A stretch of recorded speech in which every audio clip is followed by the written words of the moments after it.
Hello, welcome to Creative Catchup, a podcast where myself, Natasha Newton, artist and illustrator, and me, Mel Chadwick, illustrator and designer, will be chatting about running a creative business. Each episode we'll be diving into a different topic that has come up in our own creative practice. We'll be sharing our experiences, both the ups and downs, struggles and successes, and hopefully give some advice that you'll also find useful. So join us for Season 2, Episode 8, as we chat about how you find your artistic voice and style. Hi Natasha. Hi Mel.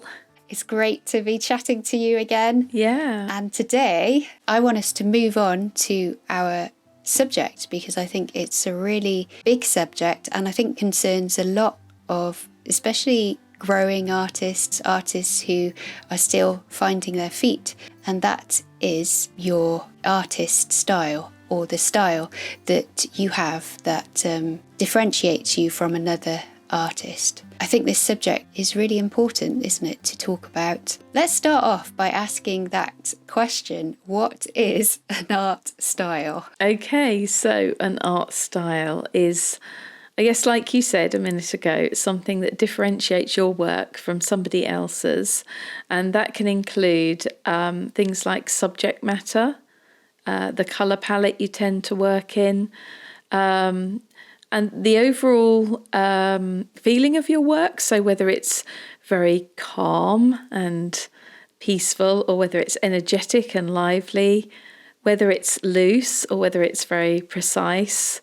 All of these elements come together, and that's how you kind of create an art style. You can really see sometimes someone who's got a very strong style because when you look at their work, it's very cohesive. Yeah. You can see that it was them who created it. That's when you know you've really found your style, is when someone can recognise your work and there's not a name underneath it or something. They just see it and they know it's yours. What are the benefits of having a style? I think that's a really important question to understand, because if we don't know that, then what's the point? I mean, I think it's really important in a way because it sets you apart. It shows who you are as an artist and can give you quite a strong identity. I guess I was going to say it sort of builds your brand in a way, if you want to look at it like that. I think people are attracted to artists who have a very strong individual style. I think it shows a certain amount of consistency, and in a way it helps to build your reputation a bit, doesn't it? Yeah. And I think it can also help you grow your audience as well if you have a style that people really, really love. Yeah. And yeah. I mean, I think I could say that of your work, Natasha, because if you look at your Instagram account, which, you know, it is a good way of seeing a style at work. You can see that your feed is very cohesive and also, you know, that people love your work. It's very apparent. Oh, thank you.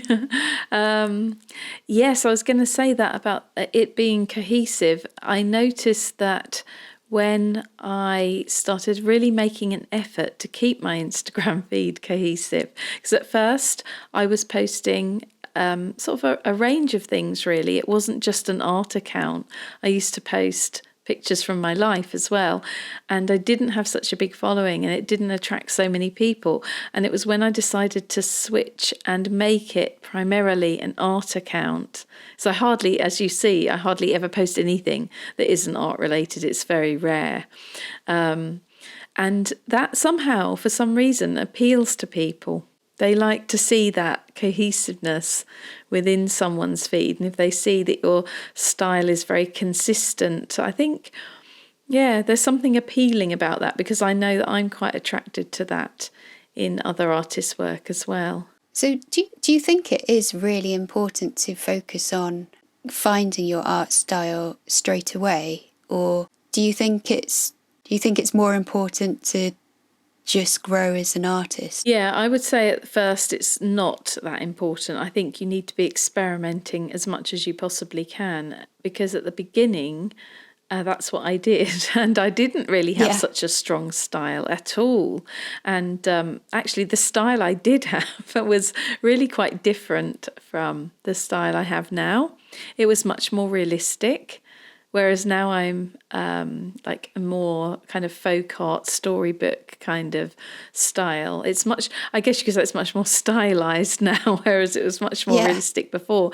And I think at the beginning of your career, or just when you're just starting out, whether you're a student or whatever, it's really good to just experiment as much as you can, and don't worry, don't put too much pressure on yourself. Like, I must find a style, I've got to do that as soon as possible, because I think it's something that just will happen when the time is right. I mean, some people, I guess, will look at other artists for influences or other things. I mean, when you were trying to find your style, how did you develop it? Do you think it really grew? I think one thing I did do was look at the work of other artists. I did a lot of research. Obviously, like, we're going way back before we were all using the internet. This makes me sound ancient. But I remember buying like lots of art books, and I would spend hours looking through these art books, and I was trying to figure out what appealed to me, which colours appealed to me, which style of work appealed to me, which subject matter appealed to me. When I first started, I would do a lot of still life work, which I very, very rarely do now. In fact, I don't really, at the moment, I'm not really doing that at all. And sometimes I think I would quite like to get back into that. I'm trying to think what got me onto landscape painting. I think it was actually an image I saw in a magazine, weirdly. I remember it was like, and I can't remember which magazine, but I remember tearing it out of the magazine and keeping it in my studio and thinking, I'm going to try and make some work based upon this image. And it was a sort of ploughed field. It seemed to be taken in the winter at dusk. And so the sky was this gorgeous colour. There was like a row of trees on the horizon, these kind of bare wintry trees.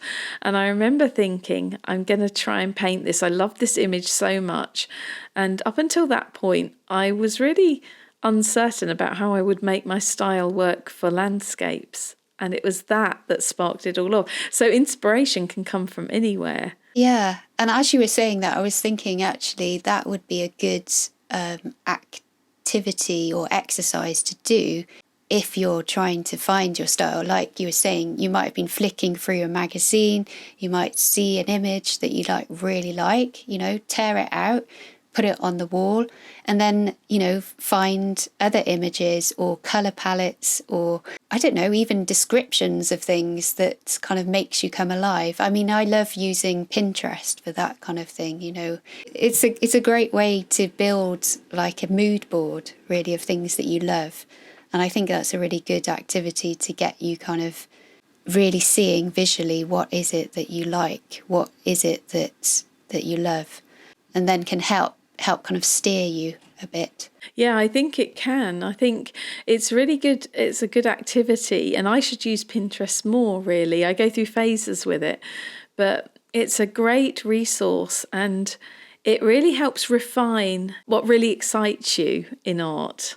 Or design or whatever, and then you can work that into your artwork. Yeah, when I'm actually working with clients on branding, that's what we do together. We kind of set up a Pinterest board, and I tell them to basically pin everything that they feel reflects their brand or would like their brand to reflect. So that's a great way of working. Yeah, it's really good because it means that rather than relying on them trying to tell me, you can visually see it. Yeah, it's much easier, isn't it? Yeah, you instantly can see what is it that they like, what is it that they want to say through their brand, down to even like the font styles or just the texture that they might have like, or just like the aesthetic that they want you to capture. And so it could work very similar for trying to find your style. And I think actually it's probably better to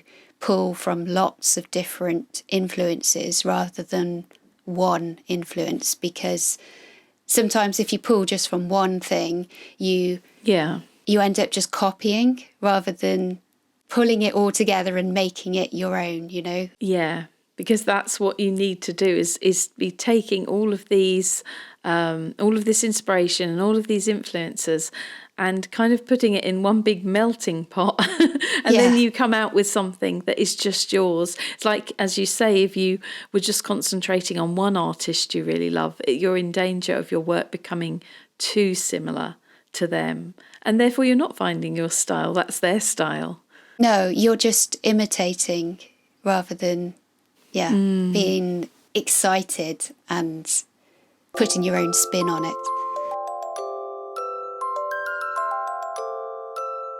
I was going to ask you about how long it took you to develop your style. Do you think it was something that developed slowly over several years, or did it come to you quite quickly? No, I think my style has developed over years, and I've seen different.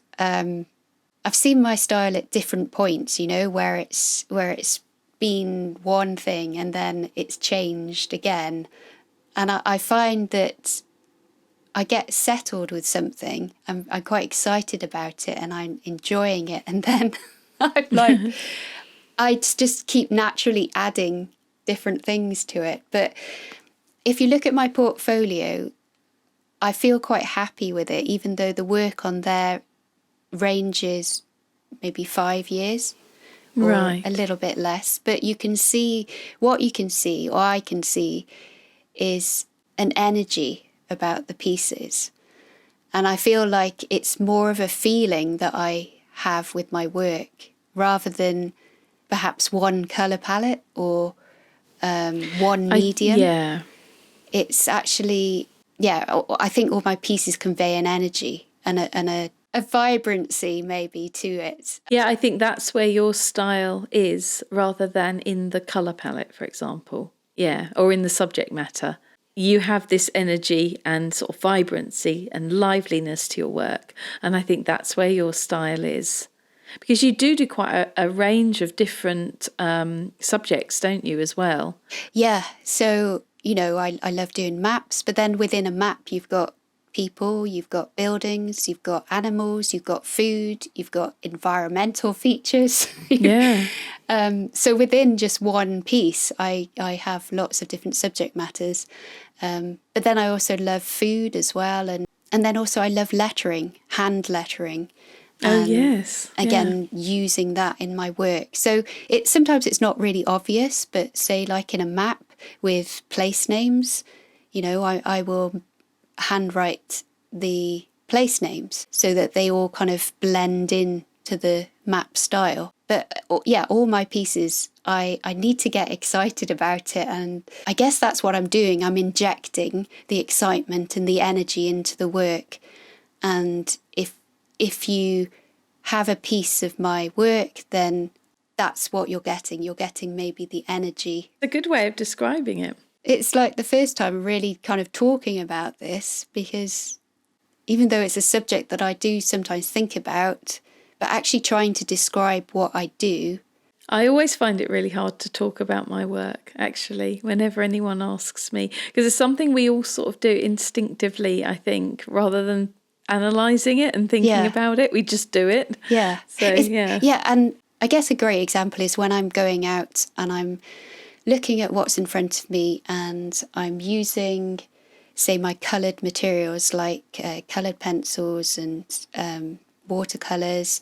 And when I'm drawing and I'm in the moment and I'm capturing, I have a real kind of excitement as I'm doing it. If you watch me work, you'll see it looks like a mess. It looks a bit like chaotic, but I want to use all of the colours and I'm like, duh.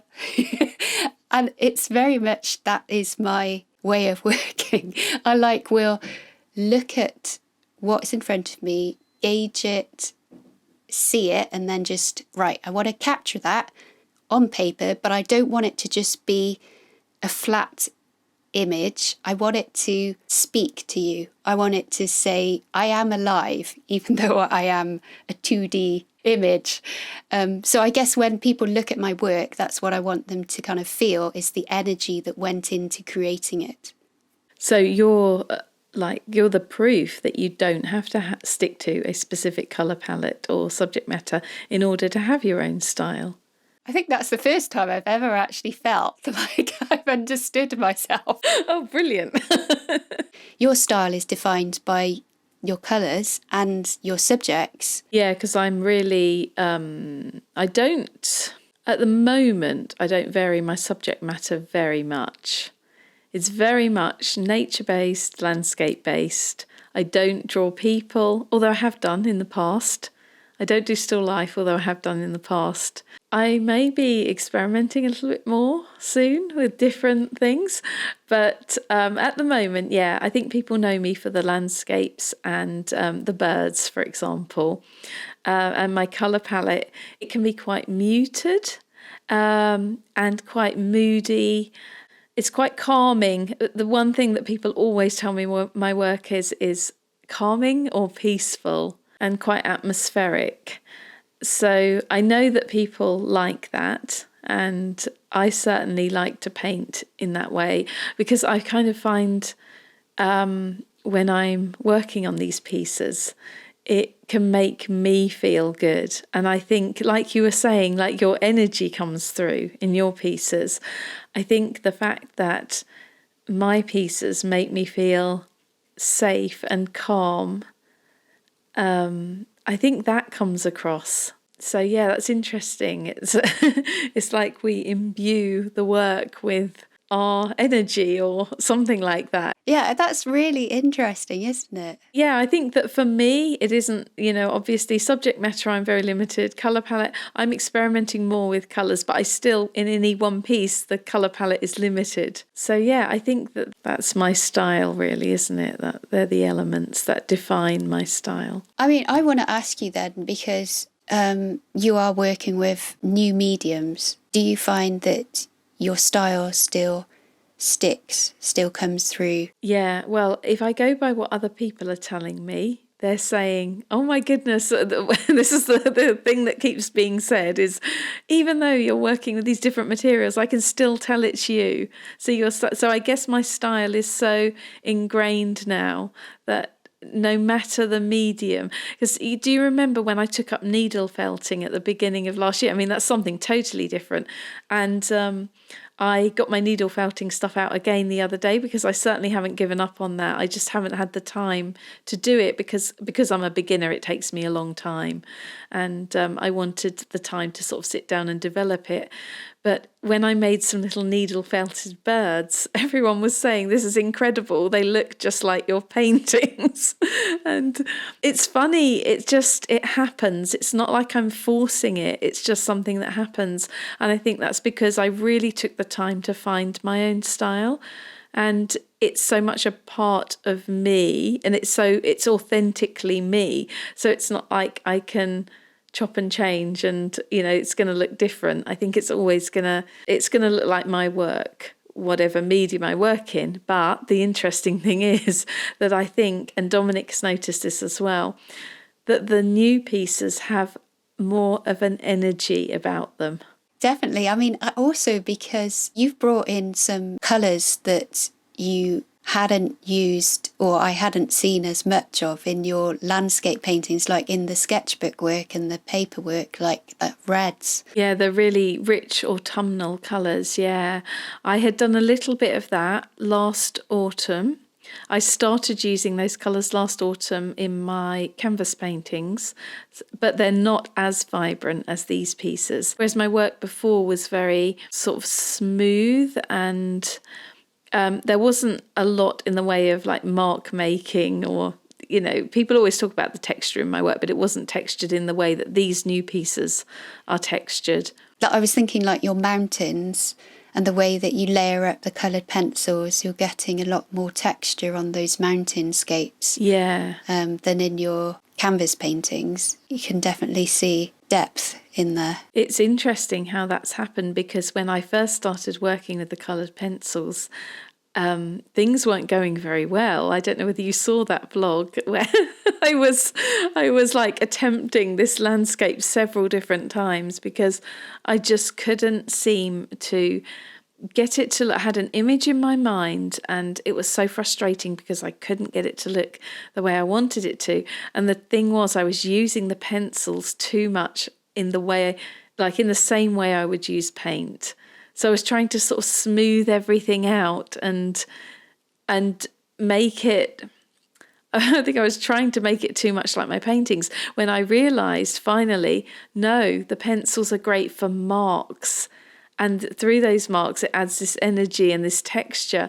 And then I've gradually, over the months, I've developed this way of working with like layering pen and paint and pencil that I think is very individual to me, very unique to me, because I haven't seen anyone else do it in quite this way. And it only came about because I just kept practice all the time. And what do I want this to look like? And then I remember the relief when I finally started making pieces that were like the images I had in my head. I don't know, it's funny. It's because I'm so used to being a painter, I think. I didn't really draw very much before. And it's hard to get out of those painting habits when you switch to a new medium. It takes a little while to get used to it, but now I've discovered what it can do, and I use it, make it work for me. So yeah, it's changing my work and moving it in a new direction, but it's still very much my work, which is a relief. Yeah, that's the thing, isn't it? I wonder if you ever may feel like a bit stuck in your style, or whether you feel, I want a bit more something else. And I just wondered about that, whether people who have a very distinct style, whether they get kind of bored with it. I think you can. I know that I kind of felt like, it would be exciting to have a bit of a change. And I kind of wanted to loosen up, but not too much, because I quite like the really precise elements of my work and the very detailed nature of it sometimes. I think if I suddenly went really loose, it just wouldn't look like my work. Yeah, or if you were going to go loose, it'd probably take longer, like as in it would be a long kind of natural process. I think it would, yeah. I think it's something that you can't really force. You can do certain things to sort of help yourself along the way, but you can't really force it in and make it happen in like a couple of weeks or something. You need, like you say, it's a long process. It's a little bit like learning your language or learning a new language. Yeah. I was just thinking about it because I'm trying to learn Spanish. Oh yeah, how's that going? It just takes me back to when I was trying to learn French or German at school, and although this time I'm a lot more excited about it. That's good. But yeah, I was thinking actually, you don't learn a language overnight. You don't pick up all of the different words or the accent in which you say something. It's a long process. And I was thinking actually it's similar to your art style and your listening to your voice or finding your voice. Yeah, finding your visual language. Yeah, it's a similar kind of thing.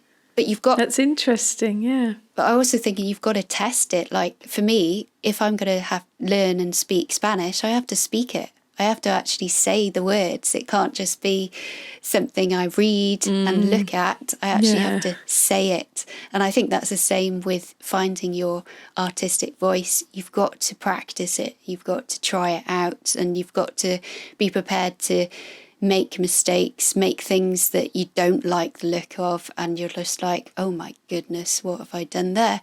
But keep doing it, keep moving on. And because that's the only way you'll then find what is your voice, what is the way in which you create and make things. Yeah.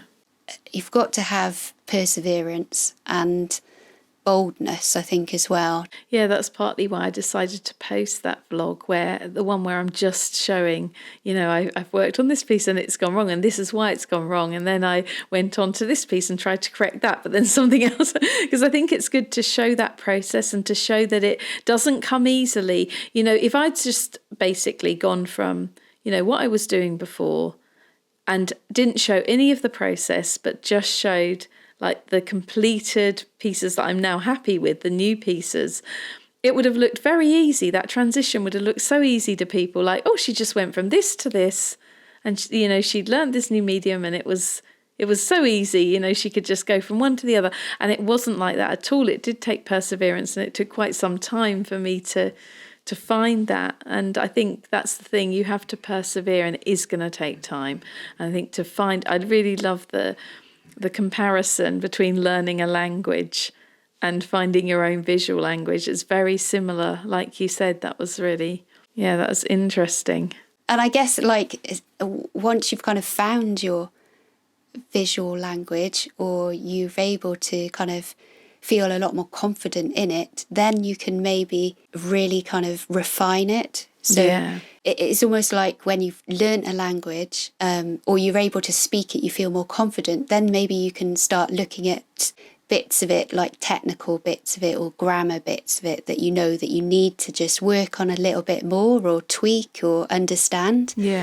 Yeah, you can keep honing your skills, in the different mediums that you use with your style. There's always room to keep growing, to keep learning, to keep honing it. So yeah, I guess with my art career, I've kind of have used a lot of different mediums. And if I go back to my degree was in textiles and installation. So it was very different to what I'm doing now. So I was actually making soft sculpture and creating environments for people to walk into. So very different to what I'm doing now, which is a mix of paper-based work but also screen-based work. Feels like it has been a journey. It hasn't been like I knew what I wanted the final style to look like. I knew what my voice was. I didn't, because it was almost like having to find it naturally through a way of twists and turns. And a major change was when we moved countries. So when I moved from the UK to Hong Kong, that environmental change. Did that really influence your work then? Well, it influenced me. So it opened my eyes to a new world, a new smells, new things I could see. And it opened my eyes to the illustration world. Whereas before I had just been focused on fine art, textiles. What I loved was seeing massive murals in shopping centres, seeing things full of energy. And now I'm saying that, now I'm actually realising that was a big influence on my style. And now I'm doing that, or trying to do that in my work. I want people to be captivated and feel the energy. And that's what I've experienced. And that's what I experienced in Hong Kong. So when you went over to Hong Kong, did you feel that you were stuck in a rut with your previous style? Were you wanting to change, or did it changed subconsciously rather than consciously? What's interesting is that I feel that I had closed a little bit of myself before I moved. So I'd kind of stopped doing the textile work. I knew I was going to be moving. I didn't know what kind of shape art would have. So in a way, I felt like I'd stopped creating. So I wasn't looking to, which is really weird, I wasn't looking to create when I went out there, because I didn't know what was in store. So I guess when I went out there, I wasn't sketching, I wasn't drawing, I wasn't sewing. So I was kind of a little bit a bit of a blank canvas, I think.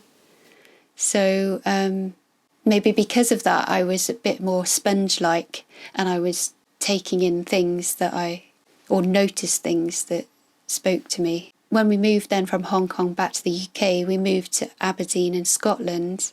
And then that was another switching on, should I say, of art, because I suddenly went from a place that had skyscrapers, felt very, not claustrophobic, but you couldn't see the horizon. And when I moved to Aberdeen, suddenly you had landscapes that were completely open. So you had a massive expanse of skies. You had really affected by the light. And I started painting again.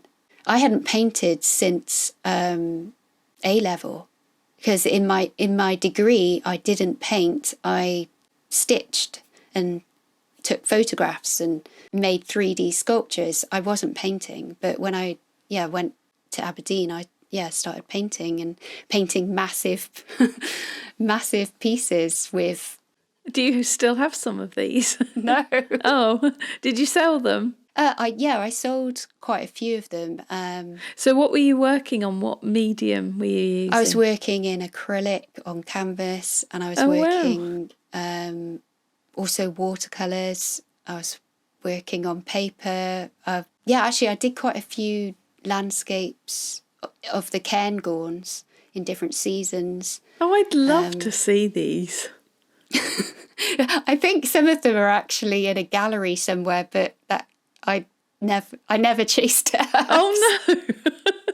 You just left them there. Yeah, I just left them there. Oh, but anyway, Mel. I know. So they're out there somewhere. Out there somewhere. I know some people have bought pieces, so they probably got them on their walls somewhere. But oh, I would love to see these. Again, I feel like that was again a renewal of my style, trying to work it out. What was it that I liked? And so you're also quite influenced by your surroundings then, aren't you? Oh yeah, I think I am. I think I am influenced by where I am. And like in Aberdeen, like there was a big screen printing scene, and I think that then opened that door up to me. So as I say, it's a very windy path. My path is not, I feel like, hasn't been straightforward. No. I feel like mine hasn't really either. I think probably lots of people's, your life situation changes, you become interested in different things, and for whatever reason you change. I mean, some people, I guess, start out as oil painters and remain oil painters for the rest of their life, and maybe don't deviate from that path, but I think a lot of artists do. And it's interesting how many different things you've done, though. It opens you up, though, and you learn new things. Yeah. And then I can know if it works. What I love about screen printing is working in layers and seeing that each layer adds a new dimension to the piece. Yeah. And even though I'm not screen printing anymore, I still work in layers. So that kind of aspect, that technical working in that way, has kind of influenced me how I work in my computer work, because Adobe Illustrator, you are working in layers, and I love adding texture into my illustration on the computer. But then also when I'm working in my sketchbook, I love mixing mediums and working in layers. And it's the same thing, you put in your main blobs of colour and then, and then you start to build in those layers and textures, and you get depth. So you can see how actually, even though I'm not screen printing, you can see that it has played a part in how I create work. Yeah, it's sort of influenced that, hasn't it? When you see someone's work, I think you just can't look at it and think, right, that's it. They did it overnight. Sometimes you don't realise all the influences that have gone into it. It's like, I think sometimes people want shortcuts to, they want things, I want my style, I want it really quickly, I want it from the start. And actually, it's really fun. The process is fun. Allow yourself to just have fun with that side of it before settling on a very definite style, because you may find that it's going to change throughout your career anyway. So just enjoy the journey and enjoy the process. And I think that's the best piece of advice, actually, is enjoy what you're doing. Because if you're enjoying it and you are, you're listening to that intuition, you're listening to yourself, and you're not just looking at someone else's work, your voice is going to come through your work. Yeah, I think people, they can see that and they connect with it and love it if they see it's your unique voice and your experiences. Okay, so for our next episode, which will be episode 9, Natasha, what will we be looking at? We will be looking at the ways in which you can keep your work fresh. That'll be a great one, actually, to lead on from this one. Yeah, they seem like a good pairing. Okay, thanks guys again for listening in to this episode. I know I've really enjoyed talking about finding your style, and I think I've actually talked about things I haven't talked about before to do with my style. So it is really important to think about it, I think. And if you have a friend, talk about it with them, because you'll probably unlock other things about yourself that you didn't know. As usual, come and find us on Instagram, search for creative_catchup, or find us on YouTube and leave us a comment. Say what's going on with you. We'd love to hear your thoughts also on finding your art style. Maybe there's things that you've been struggling with. Just let us know. We'd love to hear from you. Until next time, stay positive, stay creative.